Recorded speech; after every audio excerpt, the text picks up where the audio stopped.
Très bien. Si demain vous êtes élu, quelles sont les 3 mesures ou décisions prioritaires que vous comptez prendre et comment les mettrez-vous en place? Alors, dans un premier temps, les premières mesures, donc au niveau du cadre de vie, c'est de transformer notre ville de Bordeaux en ville, j'allais dire, en village, que les quartiers de Bordeaux, qui existent déjà, le quartier des Chartrons, le quartier de la Rive Droite, le quartier du Bacalan, soit transformé en village. C'est ce que nous appelons la civilisation écologique. En deuxième temps, nous aimerions donc justement dans ces villages assurer une sécurité, qui est la première des libertés. Et enfin, dans la ville de Bordeaux, nous aimerions justement, avec les collectivités territoriales, faire ce que nous appelons une démétropolisation, c'est-à-dire désasphyxier, désengorger la ville, pour qu'à Bordeaux, nous puissions avoir un équilibre de vie avec tout le monde, avec tous les moyens de transport. Nous ne voulons pas stigmatiser l'automobile, nous ne voulons pas faire de car bashing. Nous sommes aussi favorables, bien sûr, à des moyens de transport alternatifs. Nous aimerions justement que la ville soit organisée en village où il fait bon vivre. La participation citoyenne. Et nous allons le faire à partir d'une situation typiquement bordelaise. Dans le cadre du projet de réhabilitation de la place Gambetta, Oui. La municipalité a décidé de l'abattage de 18 marronniers sains et parfaitement adaptés à leur environnement le 22 novembre 2018 à l'aube, autant dire dans le dos des citoyens. Elle l'a fait en dépit de l'avis des experts, en dépit de l'avis des citoyens qui s'étaient manifestés majoritairement contre dans le cours des concertations, en dépit de la mobilisation citoyenne importante, en dépit d'une pétition lancée par le collectif Les Marronniers de Gambetta qui avait recueilli 11 000 signatures, en dépit de 2 contre-projets formulés par ce même collectif qui avaient pour effet de sauvegarder ces marronniers, en dépit des marches, des dizaines d'articles, y compris sujets télévision, etc. Donc, cette situation, pour nous, éclaire plusieurs problèmes significatifs de la crise à la fois écologique et sociale actuelle. Bien sûr, d'une part, le refus de la prise en compte du vivant, au profit d'ailleurs de la gentrification de la ville, mais surtout, il éclaire un déficit considérable de démocratie qui s'est exprimé aussi, selon nous, dans des termes très significatifs à Bordeaux, avec le mouvement des Gilets jaunes, comme vous savez. Tout à fait. Dans ce contexte, notre question précise est la suivante. Comment comptez-vous intégrer dans le fonctionnement et l'organisation de la municipalité la participation citoyenne, certes au niveau consultatif, mais aussi au niveau décisionnel? Eh bien, écoutez, madame, tout à fait. J'ai une proposition, qui est d'ailleurs une proposition que l'on retrouve dans un grand nombre de listes Rassemblement national en France. C'est l'instauration d'un RIC, d'un référendum d'initiative citoyenne locale. D'ailleurs, dans une municipalité que le Rassemblement national gère depuis un certain nombre d'années, à Hayange, avec Fabrice Engelmann, le maire, un certain nombre de projets locaux ont été soumis à un référendum d'initiative citoyenne locale, ce qui a donné d'excellents résultats. Les riverains, à ce moment-là, ou les personnes, j'allais dire, proches des événements, des bouleversements, des travaux, de tout ce qui devait être fait ou décidé par la municipalité, a été soumis à un référendum, et ce qui a permis justement d'avoir l'adhésion de la majorité des citoyennes et des citoyens, en jouant à la fois l'utile à l'agréable, la démocratie, avec évidemment les décisions de la municipalité les plus logiques et les plus positives. Donc un référendum d'initiative citoyenne. On m'a proposé d'ailleurs justement de donner mon avis sur l'ancien parc Lescure, sur le stade Chaban-Delmas. Une association justement me demandait quel était mon avis sur ce projet de destruction destruction du stade Chaban-Delmas, dans lequel j'ai eu beaucoup d'émotions étant plus jeune avec les Girondins de Bordeaux. C'est l'ancien stade Vélodrome, pour le remplacer par un projet immobilier, des parkings.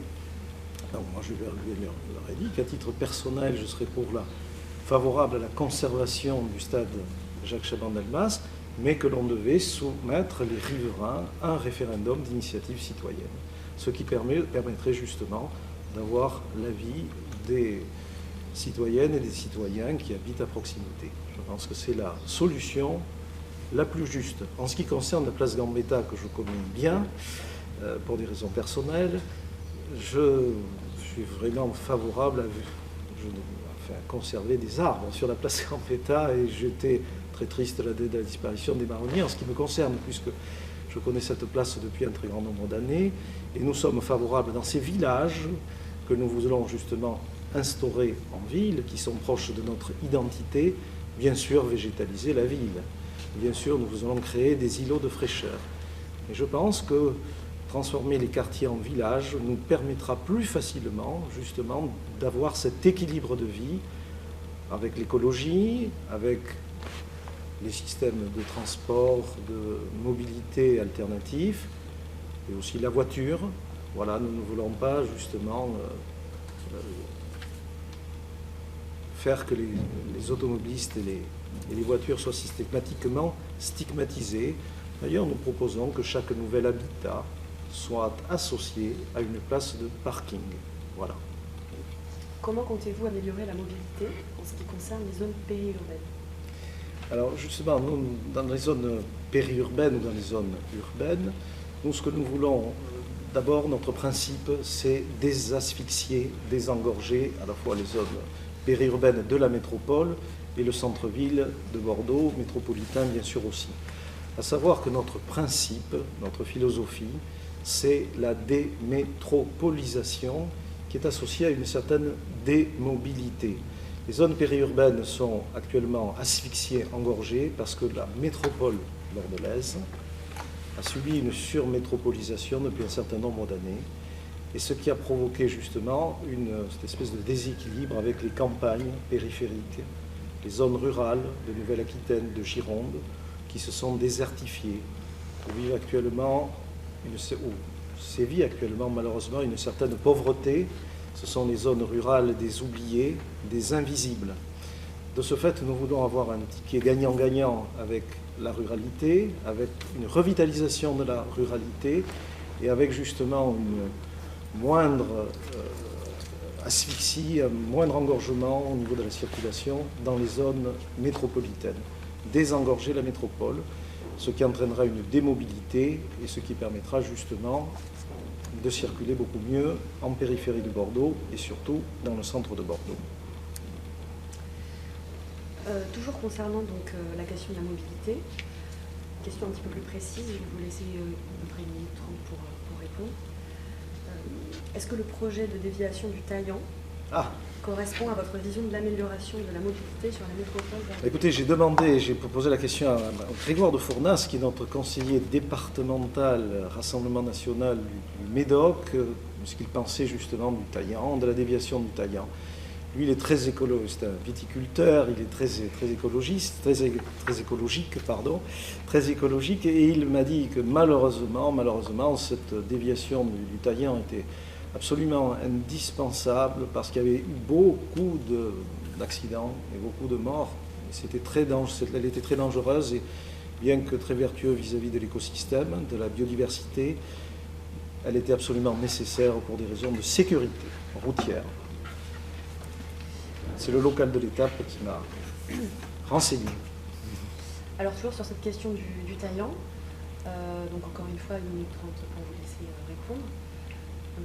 Suite à l'alerte qui a été donnée par d'hydrogéologues sur les risques de pollution que fait peser ce projet sur les ressources en eau potable de tout Bordeaux Métropole, quelle est votre position sur le projet du Taillan? Écoutez, je pense que ce projet du Taillan, la logistique doit être évidemment précisée. Je pense qu'il faut, elle est nécessaire tout en préservant les nappes d'eau phréatiques. Mais la personne, justement, le conseiller départemental, M. de Fournas, me disait que cette déviation du Taillan, en prenant toutes les précautions nécessaires et indispensables, demeurait quand même, pour des raisons de sécurité routière, parce qu'il y a eu de très nombreux accidents, des vies humaines ont été justement mises en cause, enfin ont été perdues. La déviation, elle serait indispensable, voilà, en prenant toutes les précautions nécessaires. Alors, une nouvelle question, je vais vous laisser un peu plus de temps, 3 minutes pour répondre. Pour l'instant, je respecte le temps imparti. Oui, tout à fait. Concernant donc, la ressource en eau, toujours, quelles solutions pratiques envisagez-vous pour protéger les ressources en eau de Bordeaux et de sa métropole? Écoutez, des études logistiques précises sur ce sujet, avoir justement des mesures techniques, des mesures précises sur justement les ressources en eau qui sont absolument indispensables. Mais là aussi, le fait d'avoir une ville de Bordeaux où il y aurait moins d'habitants sur Bordeaux, avec justement des zones périphériques qui seraient repeuplées, avec la création de richesses, la création d'entreprises, la création donc de services publics, permettrait justement de diminuer les besoins en eau de la population bordelaise, qui serait moindre et qui permettrait à ce moment-là de ne pas craindre quelques risques de pénurie. On change de thématique. Donc concernant l'utilisation des pesticides, je vais vous laisser 2 minutes pour vous exprimer sur le sujet. Donc la loi Labbé a permis de réduire l'utilisation des pesticides dans les villes.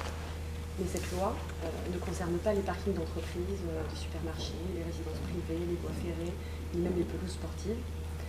Donc si vous êtes élu, pensez-vous prendre un arrêté anti-pesticides, comme l'ont déjà fait plusieurs centaines de maires de France? Oui, je pense que ça c'est quelque chose qui va dans le bon sens. Justement, ces villages que nous voudrions construire au niveau de Bordeaux, dans les quartiers de Bordeaux, que nous voudrions établir, il est évident que si l'on veut végétaliser la ville, avoir une ville plus écologique, ce serait une bonne solution d'éviter justement peut-être l'usage de ces pesticides dans les parkings, d'ailleurs notamment au niveau des parkings, la sécurité, la pollution doivent être justement doivent être vérifiées, doivent être contrôlées. On avait assisté, alors peut-être pas lié, mais l'année dernière justement à un accident gravissime dans un parking où il y avait eu un incendie sur les quais. Moi, je pense quand même qu'il y a des mesures de prévention à prendre dans ces parkings, mais là aussi c'est une question d'équilibre. Si nous avons justement une ville qui soit moins engorgée au niveau automobile, nous aurons moins de parkings et nous serons moins assujettis à utiliser ces désinfectants toxiques pour ces parkings. Mais ce sont effectivement, au niveau aérien, c'est peut-être une bonne solution d'utiliser moins de pesticides. Une dernière question, je vais vous laisser 3 minutes pour y répondre, donc sur le module pollution de l'air, de l'eau et de la mobilité. Par rapport à l'usage de la publicité. Il existe des réglementations relatives à l'usage de la publicité, donc notamment le règlement local de publicité intercommunale de Bordeaux Métropole. Pensez-vous qu'elles soient suffisamment bien appliquées? Et sinon, quelles mesures prévoyez-vous pour les faire respecter?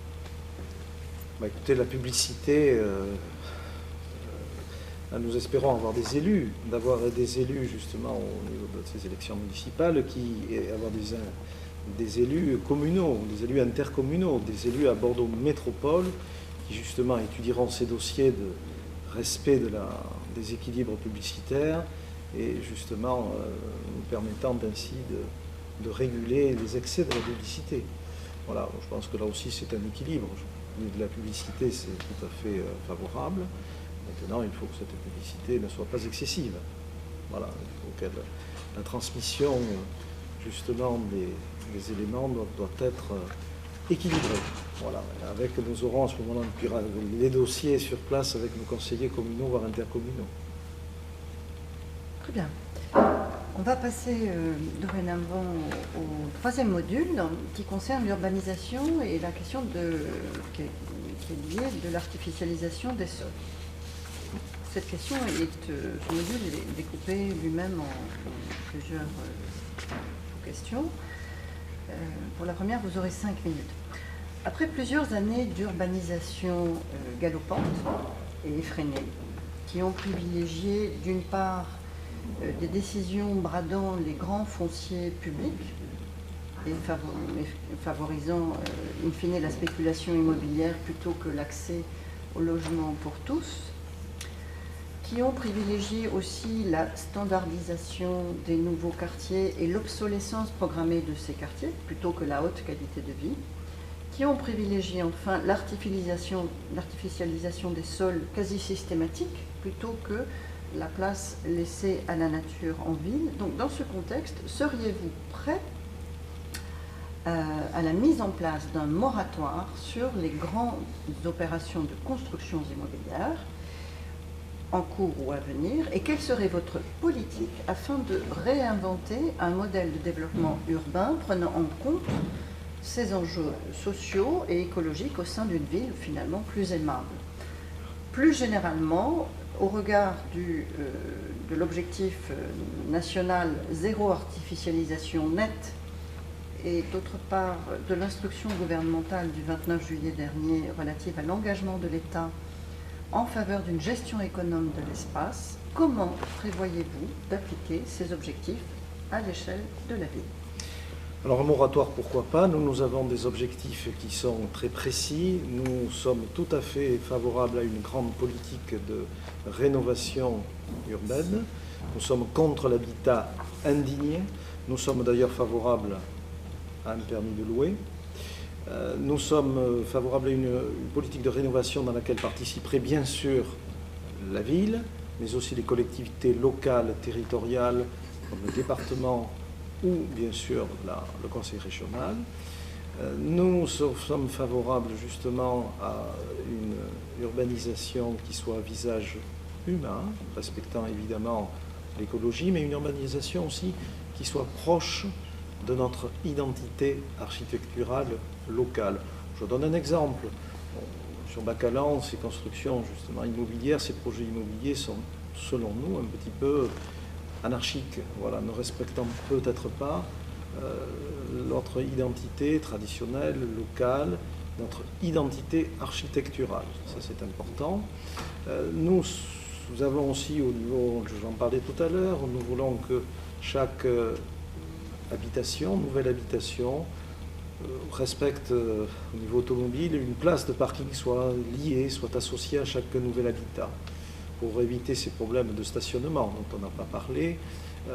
Dans les rues de Bordeaux, ce problème de cherté de l'automobile au niveau des riverains pour leur stationnement. Nous avons donc aussi cette volonté dans ces villages que nous proposons dans chaque quartier, d'avoir évidemment des habitations végétalisées, enfin végétalisées avec des rues où pourquoi pas il y ait donc des arbres, des végétaux, des fleurs, des îlots de fraîcheur. Donc nous voulons à ce moment-là avoir une ville à visage humain, une ville écologique, proche de notre identité, puisque nous, Rassemblement national, nous sommes toujours défenseurs de notre identité, de nos traditions, d'avoir une urbanisation qui soit respectueuse de l'architecture locale et une grande politique de rénovation, une lutte contre l'habitation indigne. Et une nécessité absolument donc de rénovation de certains quartiers. Voilà, cette grande politique, elle doit associer toutes les collectivités locales et territoriales. Voilà ce que je peux exprimer à ce sujet-là. Très bien. Plus précisément, quel avenir envisagez-vous pour le site de la Jalère? Alors là, pour le site de la Jalère, moi je pense qu'il serait respectueux de ne pas avoir une politique, j'allais dire, d'urbanisation au niveau de la Jalère. Voilà. Autant j'étais sur l'affaire de la déviation du Taillan pour des raisons de sécurité automobile et de situations dramatiques qui se sont déroulées à ce niveau. Moi je pense que la Jalère, par contre, il faut respecter cet environnement, ne pas avoir de construction, un programme immobilier anarchique dans ce secteur.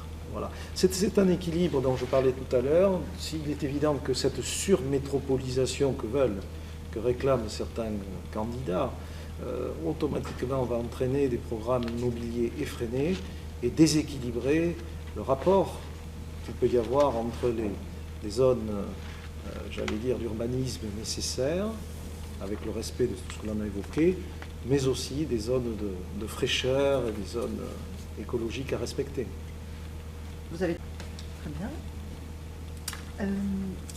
Bordeaux Métropole accueille de nombreux dépôts sauvages sur son territoire, qui sont source évidemment de pollution visuelle, mais aussi de pollution du sol, du sous-sol. Or, le traitement des déchets, c'est une compétence communale. Comment comptez-vous procéder pour faire cesser ces pratiques?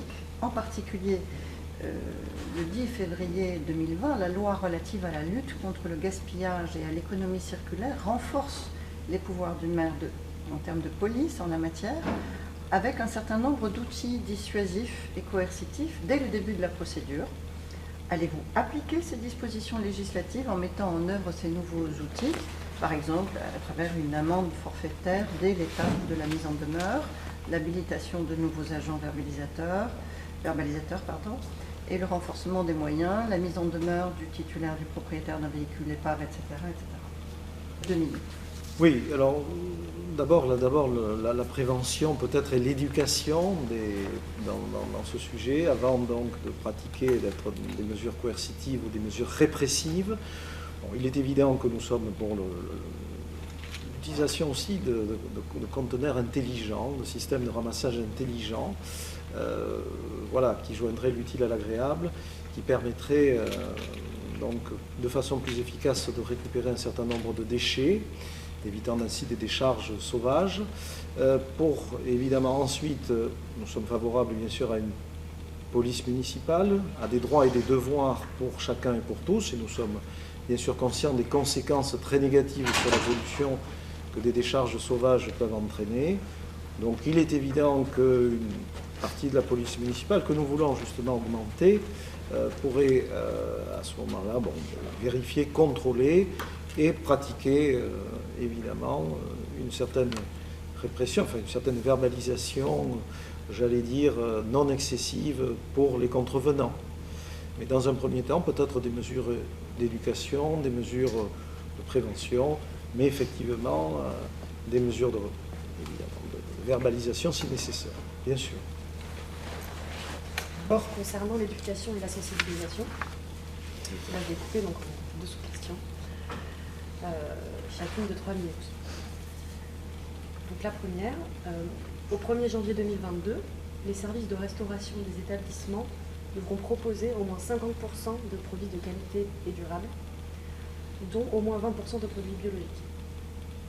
Comment comptez-vous accompagner le développement de la filière bio et favoriser le menu dit végétarien une fois par semaine auprès des gestionnaires de restauration scolaire? Eh bien, par l'utilisation justement du localisme et des circuits courts. Nous sommes tout à fait favorables au niveau communal à l'utilisation de ce que nous appelons les circuits courts et le localisme. Nous appelons plus largement la civilisation écologique. Ça veut dire que les entreprises, notamment des entreprises pour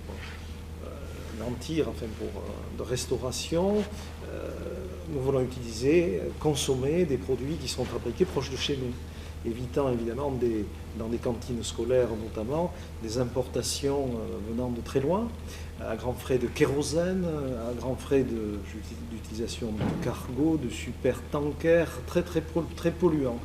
Donc nous voulons pratiquer ce que nous appelons le localisme, et Dieu sait si pas loin de chez nous, dans nos campagnes, qui seraient revitalisées. Ça serait une bonne, justement, mesure de ticket gagnant-gagnant, avec les campagnes, les centres-bourgs, revitalisés, justement, de consommer des produits qui seraient fabriqués, qui seraient produits grâce à ces circuits courts, grâce au localisme, dans des campagnes proches de la commune. Voilà. Je pense que ça, c'est le meilleur moyen d'avoir des produits frais, des produits variés et des produits justement qui permettraient en plus de développer nos producteurs locaux, nos campagnes, et que nos enfants aient dans leurs assiettes des produits à la fois variés et de grande qualité. D'accord. Quel type de coopération envisagez-vous entre la ville, les associations de promotion et de défense de l'environnement et les établissements scolaires, afin d'informer et de sensibiliser les citoyens, et singulièrement les enfants, à la préservation du vivant? Oui, ça c'est au niveau scolaire, ça je pense que c'était tout à fait indispensable. Alors je ne sais pas dans quel cours cela sera dispensé, dans les sciences naturelles ou dans des cours spécifiques.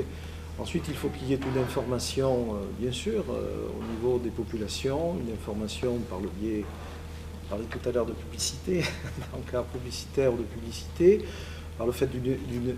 Si les citoyennes et les citoyens voient que nos quartiers soient végétalisés, soient transformés en villages où il fait bon vivre, qui rappellent nos villages d'antan, où l'on respectait, je pense, où il y avait un respect de la nature, il y avait un respect des équilibres. À ce moment-là, si on voit que le pouvoir public, la commune, la municipalité a une vocation justement de gouvernance, de respect de la biodiversité, de respect de l'écologie, de respect des espaces verts, à ce moment-là, nous aurons une éducation qui se fera beaucoup plus facilement au niveau des citoyennes et des citoyens. Voilà, je pense que si déjà l'exemple vient d'en haut, cela permettra justement une meilleure éducation au niveau des adultes, et puis bien sûr au niveau donc des enfants, donc une incitation, des conseils ou des enseignements pouvant être dispensés en milieu scolaire. Très bien. Deux sous-questions, chacune de 3 minutes. On va vous demander de vous positionner, d'avoir des positions de principe sur 2 questions.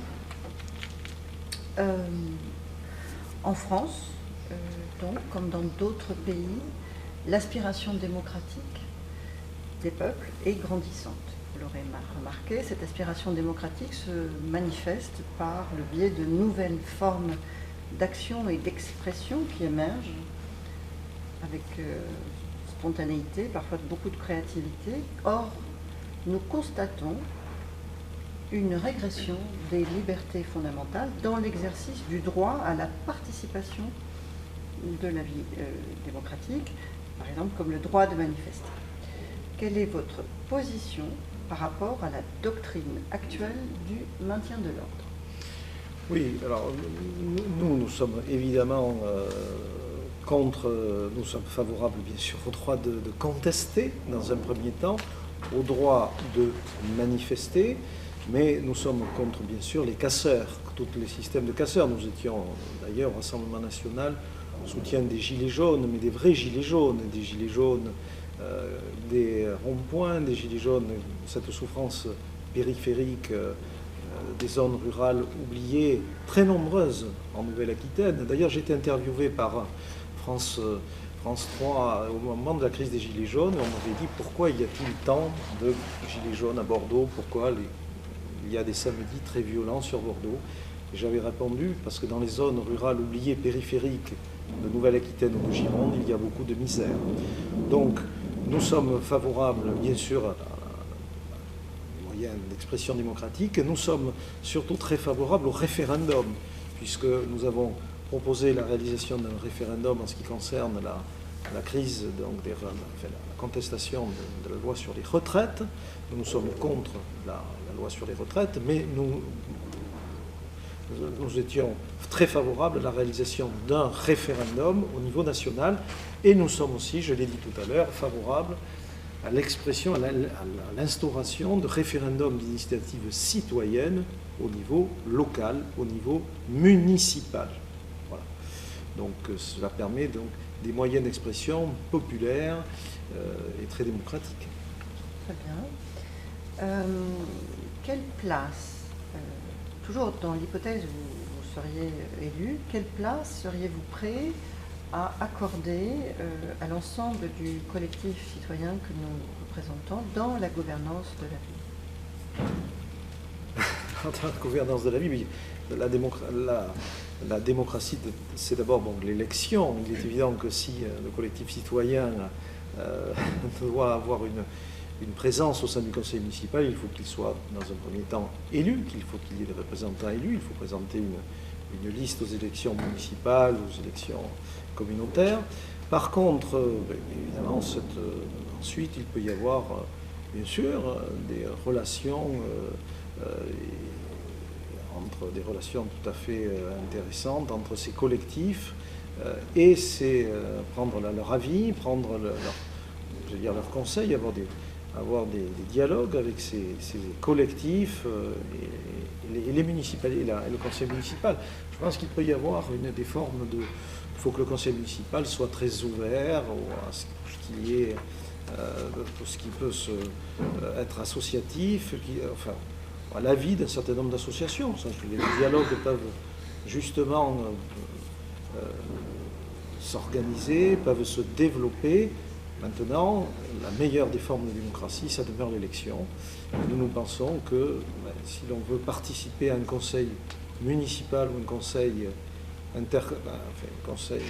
l'intercommunalité, à une présence donc de représentants au niveau de la métropole, c'est encore la démocratie, l'élection qui est la meilleure forme de représentativité. Nous allons bientôt terminer cet entretien. Nous allons clôturer avec des questions joker pour tous les autres candidats.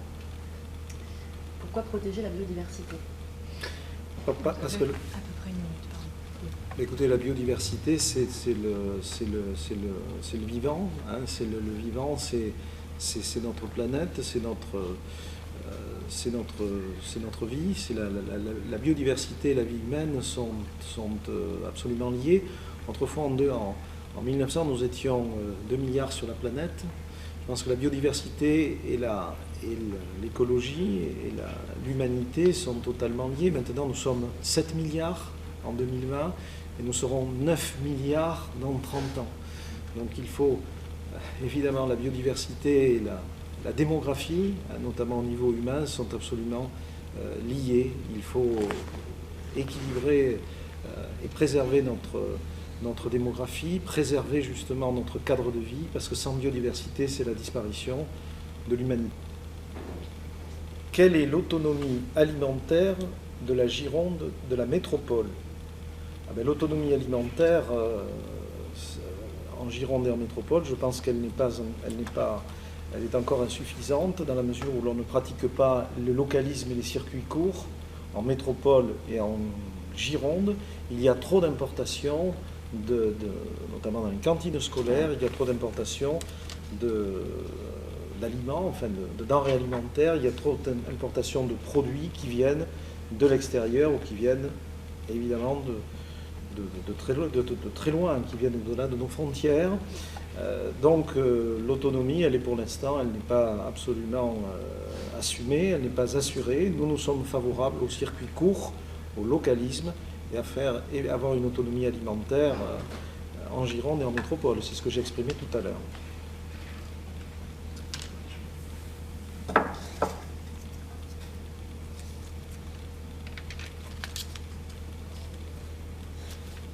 Alors, le lien entre quel lien faites-vous entre urbanisation et inondation? Eh bien, c'est une urbanisation trop importante, la surmétropolisation dont nous parlions tout à l'heure, qui parfois entraîne des constructions dans des zones inondables, où les permis, malheureusement, de construire, les permis de s'installer ne sont pas respectés. Ça, c'est des conséquences de ce que j'exprimais, cette surmétropolisation de notre région et d'autres régions en France, malheureuse, qui entraîne automatiquement la réalisation de permis de construire proches de fleuves, proches de zones inondables, et qui subissent évidemment des désastres en cas d'inondation. Ce sont des conséquences de la surmétropolisation. Cette surmétropolisation, il faut la limiter. Voilà, il faut entraîner cette démétropolisation qui permettra justement d'éviter des constructions absolument partout et des programmes immobiliers absolument partout, et évidemment dans des zones où il ne faut pas.